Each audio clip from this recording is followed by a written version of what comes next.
क्या हुआ? जब रात के 2 बजे प्रेमानंद जी महाराज चुपके से निधिवन में घुस गए।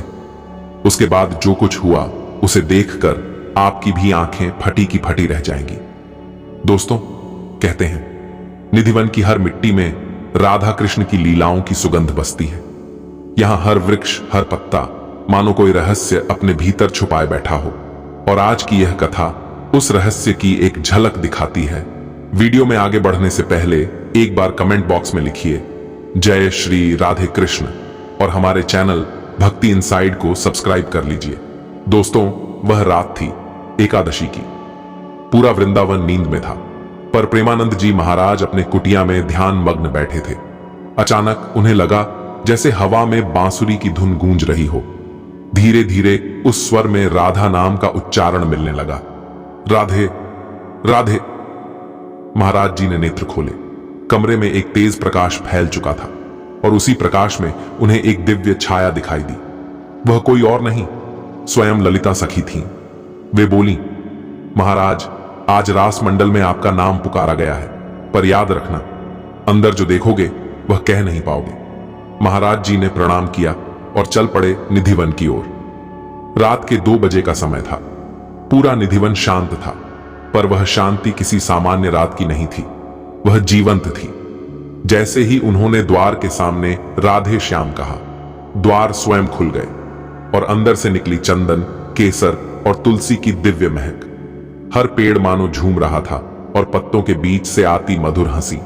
ऐसा लगा जैसे पूरा निधिवन जीवित हो उठा हो। अचानक महाराज जी ने देखा, मध्य भाग में एक दिव्य रास चल रही है।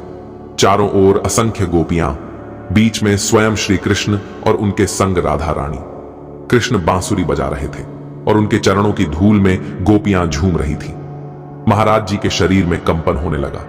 वे भूमि पर गिर पड़े और बोले, प्रभु, यह लीला मेरे लिए नहीं, मैं तो बस आपका नाम जपने योग्य हूं। तभी श्री कृष्ण मुस्कुराए और बोले, प्रेमानंद, जो भक्ति में स्वयं को खो देता है वह रास में स्थान पा जाता है। और उसी क्षण महाराज जी ने देखा, उनका शरीर जैसे रोशनी में विलीन हो गया और वे स्वयं गोपियों के बीच एक रूप बनकर नाच रहे हैं। कुछ क्षण के लिए वे ब्रज की उस लीला का हिस्सा बन गए। सुबह जब द्वार खुले, लोगों ने देखा कि महाराज जी निधिवन के मध्य में ध्यान मग्न बैठे हैं। आंखों से आंसू बह रहे हैं और उनके चारों ओर कस्तूरी की महक फैली हुई है। उनके कपड़ों पर राधा नाम अक्षरों की तरह उभर आया था। जब शिष्यों ने पूछा, महाराज जी, आज क्या देखा आपने? तो वे मुस्कुराए और बोले, बेटा, रात नहीं थी, वह तो रास थी। जहां प्रेम है वहीं प्रभु है, वहां शब्द नहीं, बस अनुभूति है। दोस्तों, कहते हैं निधिवन में आज भी हर रात रास रचती है और जिन्हें ठाकुर जी बुला लेते हैं वे लौटकर वैसा नहीं रहते जैसे पहले थे। अगर यह कथा आपके हृदय को छू गई हो तो इस वीडियो को लाइक करें, शेयर करें और कमेंट में जरूर लिखें। जय श्री राधे कृष्ण। प्रेमानंद महाराज की जय।